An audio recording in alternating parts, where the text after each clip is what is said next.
Good morning प्यारे बच्चों, आपका हिंदी क्लास में बहुत बहुत स्वागत है। आज आपके नए इस सेशन में हम देखने वाले हैं रीढ़ की हड्डी। रीढ़ मतलब हमारे बैकबोन, जो पीछे की हड्डी होती है वो हमारी किस तरह से होनी चाहिए, ये नहीं बताते हुए इस समाज में लड़कियों का स्थान क्या है, ये बताने वाली ये कहानी है। इस कहानी का कहानी नहीं कह सकते, हम नाटक है। और ये नाटक इतना अच्छा है कि आप गैदरिंग में भी इसे पेश कर सकते हैं। तो हम रीढ़ की हड्डी, रीढ़ मतलब मेरुदंड, पीछे की बीच की हड्डी बैकबोन, जगदीश चंद्र माथुर जी का ये पाठ है। इसके पहले हम उनका परिचय ले लेते हैं।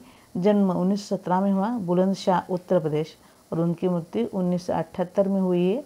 जगदीश चंद्र माथुर जी एक वरिष्ठ साहित्यकार और संस्कृति पुरुष थे। आपके आकाशवाणी में काम करते हुए हिंदी को लोकप्रिय बनाने में महत्वपूर्ण योगदान किए। मतलब ये रेडियो पे काम करते थे और काम करते करते उन्होंने हिंदी भाषा को बड़ी दर्जा प्राप्त किया, तो महत्व इम्पोर्टेंट दिया है। आप प्रसिद्ध नाटककार के रूप में प्रतिष्ठित है। उनकी जो कृतियाँ है, कोणार्क, पहला राजा, भोर का तारा, शारदिया आदि। इसके हम गद्य संबंधित पूछेंगे। प्रस्तुत एकांकी में जगदीश चंद्र माथुर ने स्त्री शिक्षा को महत्व को बताया है। समाज की तकियानुसी विचारों को प्रभाव करते हुए लेखक ने नारी सम्मान को महत्व प्रदान किया है। तो मतलब ये जो है कि आज ये कहानी इस ज़माने की नहीं है।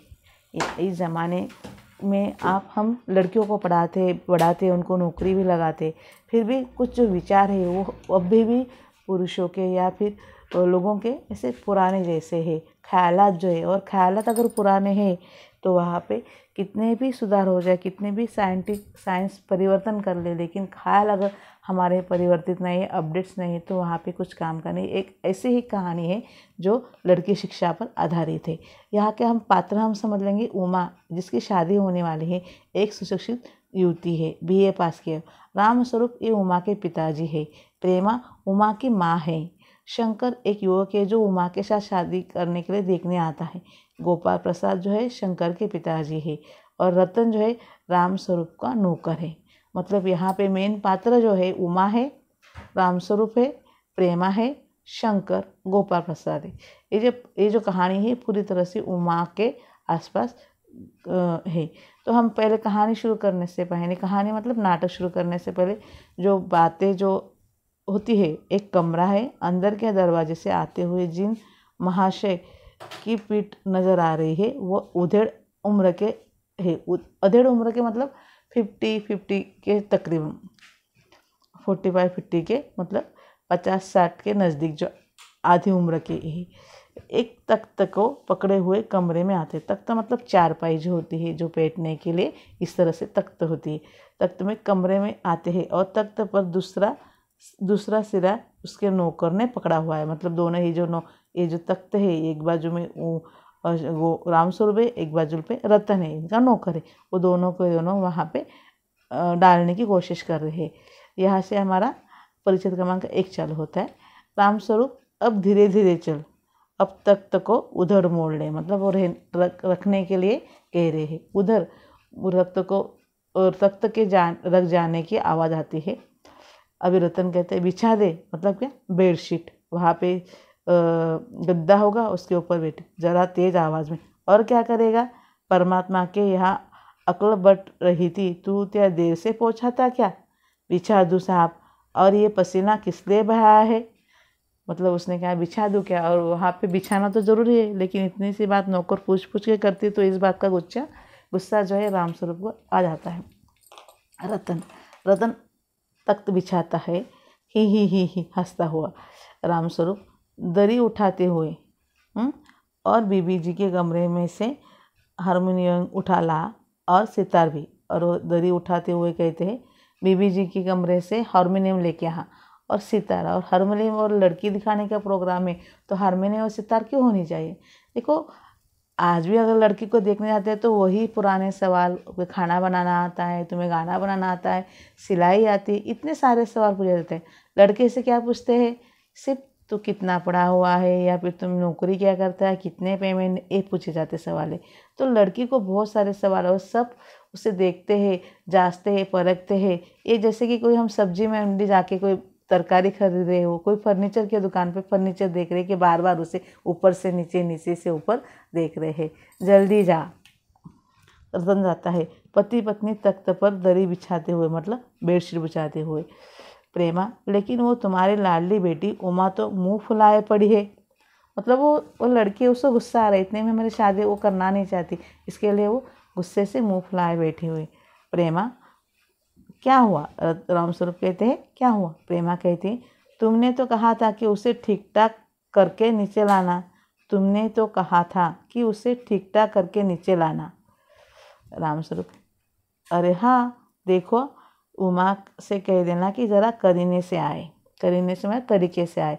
ये लोग ज़रा ऐसे ही है, खुद पढ़े लिखे वकील है, सभा सोसाइटी में जाते हैं, मगर चाहते हैं कि लड़की ज़्यादा पढ़ी लिखी न हो। जो उमा को देखने आने वाले लोग हैं, वो जो लड़का है वो मेडिकल में पढ़ रहा है, मतलब डॉक्टर है, और उसके पिताजी जो है वकील है। वो सब पढ़े लिखे हैं, लेकिन उनको जो बहू चाहिए है वो ज़्यादा पढ़ी लिखी ना हो, वो सिर्फ घर के कामकाज ही देखे, घर को ही देखे, ऐसा वो समझते हैं। लेकिन ये सोच अच्छी नहीं है। प्रेमा, और लड़का? रामस्वरूप कहता है, लड़के पिताजी तो यह चाहते कि लड़की ज़्यादा पढ़ी लिखी ना हो। फिर लड़का, बाप शेर है तो लड़का सवा शेर है। बीएससी के बाद लखनऊ में ही पढ़ता है कॉलेज। बीएससी के बाद लखनऊ में ही पढ़ता है मेडिकल कॉलेज में। कहता है कि शादी का दूसरा सवाल दूसरा है, पढ़ाई का दूसरा। क्या करूँ, मजबूरी है। बाप शेर है तो लड़का सवा शेर है। बीएससी के बाद लखनऊ में ही वो पढ़ता है, मेडिकल कॉलेज में है, लेकिन वो कहता है कि शादी का सवाल दूसरा है, पढ़ाई का दूसरा है, मजबूरी है। मतलब वो पिताजी कहेंगे वही मानने वाला है। अभी देखो रतन, बाबूजी बाबूजी, धीमे आवाज़ में। रामस्वरूप कहते हैं दरवाजे से बाहर झाँककर, अरे प्रेमा, वो आ भी गई। तुम उमा को समझा देना, थोड़ा सा गा देगी मेहमानों से। हाँ हाँ हाँ, आइए आइए। मतलब वो यहाँ पे जो है वो अपनी बीवी से कह रहे कि वो आ गए। वो आने के बाद उनसे हंसकर स्वागत करे, आइए आइए। और बाबू गोपाल प्रसाद बैठते हैं। हाँ हाँ हाँ, मकान ढूंढने में कुछ तकलीफ तो नहीं हुई? गोपाल प्रसाद कहते खकार कर कहते हैं, नहीं, तांगे वाले जानता था, रास्ता मिलता कैसे नहीं, तांगे वाले को मालूम था। रामस्वरूप, हाँ हाँ हाँ, लड़के की तरफ मुक्ति होकर, और कहिए शंकर बाबू, कितने दिनों की छुट्टी है? वो अभी वो लड़के के ऊपर देखते हुए, मतलब मुखातिब मतलब देखते हुए कहते हैं कि शंकर बाबू, मतलब अभी से वो जमाई के रूप में उसे देखने लगे हैं। शंकर जी, कॉलेज की तो छुट्टियां नहीं है, वीकेंड में चला आया था। वीकेंड था, अच्छा संडे, तो आ गया था। रामस्वरूप, तो आपके कोर्स खत्म होने में तो अब साल भर रहा होगा। शंकर कहते हैं, जी यही कोई 1-2 साल। रामस्वरूप, एक ही साल बचा है तो 1-2 साल क्यों कह रहे? रामस्वरूप कहते हैं, 1-2 साल, हाँ हाँ हाँ हाँ, 1 साल में मार्जिन रखता हूँ, मतलब अगर मैं फेल बिल हुआ तो 1 साल ज़्यादा लग सकता है, तो इसके लिए मैं 1 साल में मार्जिन रखता हूँ। तो यहाँ पे हमारा पहला परिच्छेद खत्म हुआ। इसके प्रश्न उत्तर हम देख लेते हैं पहले। देखिए प्यारे बच्चों, तो अभी हम वर्कबुक भी खोलेंगे, वर्कबुक के प्रश्न उत्तर देखते हैं। परिच्छेद क्रमांक 1 हमने अभी जो पढ़ा है। अभी पहला प्रश्न जो आकलन कृति है। देखो, पिता पुत्री उमा और रामस्वरूप, हाँ, रिश्ते हैं। रामस्वरूप और प्रेमा पति पत्नी है। शंकर गोपाल प्रसाद पिता पुत्र है। रतन और रामस्वरूप नौकर और मालिक, रतन और रामस्वरूप रिश्ते। उसके बाद ये सब हमें यहाँ से इतने भी सारे हैं कि हम अगर अच्छे से पाठ पढ़ लेंगे, तो अगर पाठ समझता है तो ये सारे सवाल भी हम आराम से सॉल्व कर सकते हैं। आकृति पूर्ण कीजिए। व्यावसायिक शिक्षा के नाम, वकील और मेडिकल, बाप वकील था, मेडिकल में लड़का था। शास्त्रीय संगीत से प्रयुक्त वाद्यों के नाम, हारमोनियम और सितार। उन्होंने कहा था ना, हारमोनियम और सितार लिखा, थोड़ा सा गा देगी उनके सामने। उमा को देखने आने वाले लोग, उनकी सोच क्या थी? क्योंकि राम गोपाल ने कहा तो वो वकील है, फिर भी वो उनको लड़की थी, वो ज़्यादा पढ़े लिखे हो जानते थे, मतलब पढ़े लिखे है, वकील है, सभा सोसाइटी जाते हैं, ये सारी बातें वहाँ पे मैंने हाईलाइट की है। चाहते हैं कि लड़की ज़्यादा पढ़ी लिखी न हो। उसके देखिए आगे कारण लिखे, उमा मेहमानों के सामने जरा करने से आए, गोपाल प्रसाद खूबसूरत बहू चाहते थे। ये सारी जो बातें हैं पहले ही लड़के वाले से कह देते हैं, तो इनके लिए उनकी खातिरदारी में वो सारा जैसे कि थाली में कोई खाना परोसा जाता है उस तरह से पेशकश की जाती है। रामस्वरूप ने हारमोनियम उठाकर लाने को कहा। रामस्वरूप गोपाल प्रसाद और शंकर को दिखाना चाहते थे कि उनकी लड़की हारमोनियम बजाना जानती है। किसने किससे कहा, ये तो हम आराम से लिख सकते। अब धीरे धीरे चलो, रामस्वरूप ने रतन से कहा। बिछा दे साहब, रतन ने रामस्वरूप से कहा। लेकिन वो तुम्हारी लाडली बेटी उमा तो मुंह फैलाए बैठे, प्रेमा ने रामस्वरूप से कहा। अरे हाँ देखो, उमा से कह देना कि जरा करने से आए, रामस्वरूप ने प्रेमा से कहा। 2 प्रश्न ऐसे तैयार कीजिए जिनके उत्तर निम्नलिखित शब्दों तख्त कमरे में बिछाया था ना, किसने, रतन ने, इसलिए कमरे में रतन ने क्या बिछाया था, उमा मुंह फैलाए बैठी। यहाँ पे देखो यही सेंटेंस है, वो उमा, ये यहाँ पे उमे है, इसी भी हम कर सकते हैं। मुंह फैलाए कौन बैठी है, आपकी लाडली बेटी तो मुंह फैलाए बैठी है। इस तरह से वचन बदल कर लिखिए, बेटी बेटियाँ, तकलीफ तकलीफें, रास्ता रास्ते, छुट्टी छुट्टियाँ। उसके बाद लिंग पहचान कर लिखिए, पसीना पुल्लिंगी, अक्ल स्त्रीलिंगी, मजबूरी स्त्रीलिंगी, सितार पुल्लिंगी। गद्यांश में प्रयुक्त शब्द मतलब डैश वाले शब्द पढ़े लिखे, सभा सोसाइटी, ठीक ठाक, धीरे धीरे। अभी सोमत अभिव्यक्ति, रामस्वरूप अपनी बेटी को उच्च शिक्षा छिपाते हैं, उसे अपनी मजबूरी बताते। इस विषय में अपने विचार लिखे।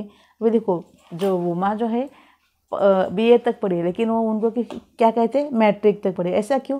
क्योंकि उनकी बेटी जो पढ़ी लिखी अच्छी है, सब कुछ जानती है, लेकिन फिर भी जहाँ जहाँ उन्होंने रिश्तों की बात की है, सब लोग चाहते हैं कि ज़्यादा पढ़ी लिखी बच्ची ना हो बहू के रूप में, तो इसके लिए वो मजबूरन उनकी पढ़ाई वाली बात छुपाते हैं।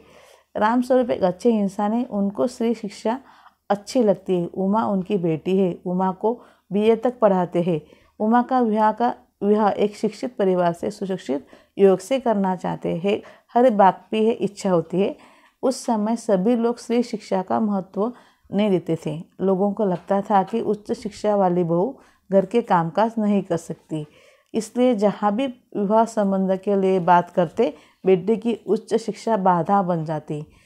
कहीं भी विवाह निश्चित न हो पाने के कारण रामस्वरूप परेशान हो जाते हैं और मजबूर होकर उमा के BA तक पढ़े होने की बात छिपाने का रास्ता चुनते हैं। वो स्वयं पढ़े लिखे होते हुए भी लोग जो है मजबूरन लोगों के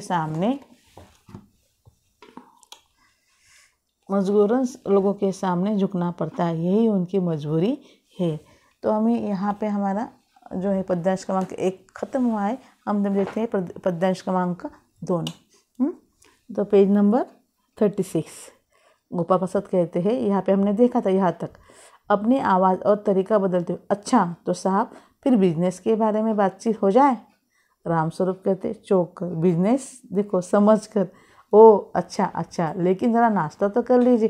देखो अभी ये शादी ब्याह में बिजनेस कहाँ से, लेकिन लोग जो होते हैं शादी ब्याह में भी बिजनेस ले आते हैं। बिजनेस की तरह सब कुछ देखने उनका नज़रिया जो एटीट्यूड है उस जैसे हो जाता है। गोपाल प्रसाद, ये सब आप क्या तकल्लुफ़ करते हैं, शिष्टाचार तकल्लुफ़ मतलब ये इतनी मतलब खातिरजानी मत कीजिए। रामस्वरूप कहते, हाँ, तकल्लुफ़ किस बात का, ये तो मेरी बड़ी तकदीर है कि आप मेरे यहाँ तशरीफ़ लाए, मतलब पधारे। अंदर जाते हैं गोपाल प्रसाद अपने लड़के से, क्यों, क्या हुआ? शंकर कहता है, कुछ नहीं। झुककर गोपाल प्रसाद कहते, झुककर क्यों बैठे हो? ब्याह तय करने आए तो कमर सीधी करके बैठो। तुम्हारे दोस्त ठीक कहते हैं कि शंकर की बैकबोन, मतलब बैकबोन में नहीं, अभी का रीढ़ की हड्डी। इतने में बाबू रामप्रसाद चाय की ट्रे लेकर लाकर मेज पर रखते हैं।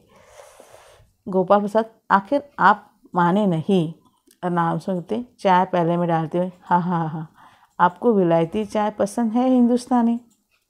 गोपाल प्रसाद कहते नहीं नहीं साहब, मुझे आधा दूध आधी चाय दीजिए और चीनी भी ज़्यादा डालिएगा। शंकर कहते ककार सुना है सरकार अब ज़्यादा चीनी लेने वालों पर टैक्स लगाएगी। मतलब खुद के बाप का ही वो थोड़ा सा मजाक कर रहा है।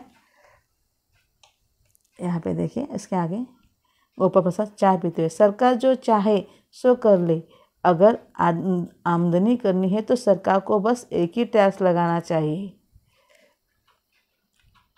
रामस्वरूप शंकर को पहला पकड़ते, वह क्या? गोपाल प्रसाद कहते हैं खूबसूरती पर टैक्स। मतलब हंसते हंसते उन्होंने कह दिया कि खूबसूरत बहू चाहिए। रामस्वरूप और शंकर हंस पड़ते हैं। मजाक नहीं साहब, ये ऐसा टैक्स है जनाब कि देने वाला चू भी नहीं करेगा। रामस्वरूप जोर से हंसते हुए, वाह वाह, खूब सोचा आपने। वाकई आजकल खूबसूरती का सवाल भी बेडब हो गया है, निराले ढंग से हो गया है। हम लोगों के ज़माने में ये कभी उठा भी न था। मतलब आजकल जो है सबको खूबसूरत बहू चाहिए, खूबसूरत बीबी चाहिए, तो ये बात इन्होंने मजाक मजाक में कह दी। और गोपाल रामस्वरूप कहते कि हमारे ज़माने में हम इन बात को देखते नहीं थे। लीजिए। गोपाल प्रसाद कहते समोसा उठाते, कभी नहीं साहब, कभी नहीं। रामस्वरूप कहते हैं शंकर की तरफ मुखातिब होके, आप क्या क्या ख्याल है शंकर बाबू? देखते हुए शंकर कहते, किस मामले में? रामस्वरूप कहते हैं यही कि शादी तय करने में खूबसूरती का हिस्सा कितना होना चाहिए। गोपाल प्रसाद कहते हैं बीच में। यह बात दूसरी है कि रामस्वरूप की मैंने आपसे पहले भी कहा था कि लड़की का खूबसूरत होना निहायत ज़रूरी है। मतलब करेंगे तो एकदम खूबसूरत लड़की से शादी करेंगे। और जायचा मतलब जन्म पत्रिका जो होती है ना, जन्म पत्र तो मिल ही गया होगा। रामस्वरूप कहता है जी, जायचा का मिलन क्या मुश्किल है, मिलना क्या मुश्किल बात है। ठाकुर जी के चरणों में रख दिया, बस खुद ब खुद मिला हुआ समझिए। शंकर हंसता है, मगर गोपाल प्रसाद गंभीर हो जाते हैं। गोपाल प्रसाद, लड़की को अधिक पढ़ने की ज़रूरत नहीं है, सिलाई पुराई करे ले बस। देखो यहाँ पे मुद्दों पे आए कि लड़की ज़्यादा पढ़ना नहीं चाहिए, और यही बात रामस्वरूप को अच्छी नहीं लग रही। रामस्वरूप हाँ, मेज़ की तरफ सरका देते, फिर अंदर से आवाज़ अंदर के दरवाजे की तरफ मुँह कर जरा जोर से, अरे ज़रा पान भिजवा देना। उमा पान की तश्तरी अपने पिता को देती है। उस समय उसका चेहरा ऊपर उठ जाता है और नाक पर रखा हुआ सुनहरी चरखी वाला चश्मा दिखता है। बाप बेटे दोनों चौंकते हैं। मतलब उनको एकदम चश्मे वाली लड़की भी नहीं चाहिए। एक तरफ वो चश्मा देखते ही चौंक जाते कि अभी से चश्मा लगा हुआ, उसको चश्मे वाली बेबी भी नहीं चाहिए, बहुत खूबसूरत चाहिए, ज़्यादा पढ़ी लिखी भी नहीं चाहिए, और सिलाई पुराई करने वाली, घर के सारे कामकाज जाने वाली लड़की चाहिए। ये जो उनकी अपेक्षा है, तो उस इनके ऊपर ही हम यहाँ भी परिचित क्रमांक 2 देखते हैं। इसके प्रश्न उत्तर क्या है देखिए यहाँ पे पेज नंबर 88, पद्यांश क्रमांक 2, वर्कबुक। गोपाल प्रसाद एक आकृति पूर्ण कीजिए। गोपाल प्रसाद की दृष्टि में बहू ऐसी हो, खूबसूरत हो, सिलाई पुराई जानती हो, अधिक पढ़ी लिखी न हो और चश्मा न पहने। सही विकल्प चुनकर लिखिए। अच्छा तो साफ, फिर बिजनेस की बातचीत हो जाए। ये सारे वहाँ पे हाईलाइट किए हुए आप खुद भी ढूंढ सकते हो। ज़रा नाश्ता तो कर लीजिए। ब्याह तय करने आए तो कमर सीधे करके बैठो। वाकई आजकल खूबसूरती का सवाल भी बेढप हो गया है। उसके बाद जो है दूसरा जो आकलन कृति है, वाक्य सही करके लिखिए। यह तो मेरी बड़ी तकदीर है कि आप मेरे घर ठहरेंगे। ये तो मेरी बड़ी तकदीर है कि आप मेरे यहाँ तशरीफ़ लाएंगे। उसके बाद सुना है सरकार अब ज़्यादा ज़मीन खरीदने वालों पर टैक्स लगाएगी। सुना है सरकार अब ज़्यादा चीनी लेने वाले पर टैक्स लगाएगी। ये सारे अपने टेक्स्ट बुक में है, वहाँ पे आप ढूंढेंगे, पढ़ेंगे तो आपको समझ में आएंगे। और एक लेसन कम से कम आपका 6 बार पढ़ के होना चाहिए। निम्नलिखित शब्दों की रुदाती शब्द लिखिए। दोस्त, दुश्मन, आमदनी, खर्च, मुश्किल, आसान, खूबसूरती, बदसूरती रुदाती शब्द है। समानार्थी शब्द नाश्ता, जलपान, ख्याल, विचार, ब्याह, शादी, जरूरी, आवश्यक। उसके आगे जो है उर्दू शब्द, पेज नंबर 89 पे ऊपर उर्दू शब्द तकल्लुफ, तकदीर, तशरीफ, खूबसूरती। उसके बाद सोमत अभिव्यक्ति। गोपाल प्रसाद विवाह के बिजनेस मानते हैं। देखो इस विषय पर विचार लिखिए। गोपाल प्रसाद एक व्यापारी है, हर बात में वो लाभ हानि का विचार करते हैं। प्रसाद अपने डॉक्टर पुत्र का विवाह एक संपन्न परिवार से करना चाहते। हिंदू समाज में विवाह एक ऐसा पवित्र बंधन माना जाता है जो दो परिवारों को सदा के लिए एक कर देता है। दोनों परिवार में दूसरे के सुख दुख के साथी होते हैं, लेकिन गोपाल प्रसाद के लिए विवाह दो परिवारों का मिलन न होकर एक प्रकार का बिजनेस है। वो मतलब वो क्या लाएगी क्या नहीं देगी, इसके बदले में हम लड़की जो है सारी उम्र संभालते हैं ना, तो उसका खर्चा पानी वो पहले ही माता पिता से लेना चाहते हैं। वे चाहते हैं कि एक अच्छी हैसियत वाले परिवार की कम पढ़ी लिखी लड़की से बेटे का विवाह कराया जाए ताकि बढ़िया सा दहेज मिले और बहू बिना किसी नाज नखरे के घर में कामों में लगी रहे। तो इसके लिए वो चाहते हैं कि कम पढ़ी लिखी होगी तो वो सारे कामकाज घर के आराम से करेंगे, फिर हमें कोई तकलीफ नहीं होगी। तो लेकिन ये जो सोचे वो बहुत बुरी सोच है। लड़कियां भी लड़कियों से कम नहीं होती है।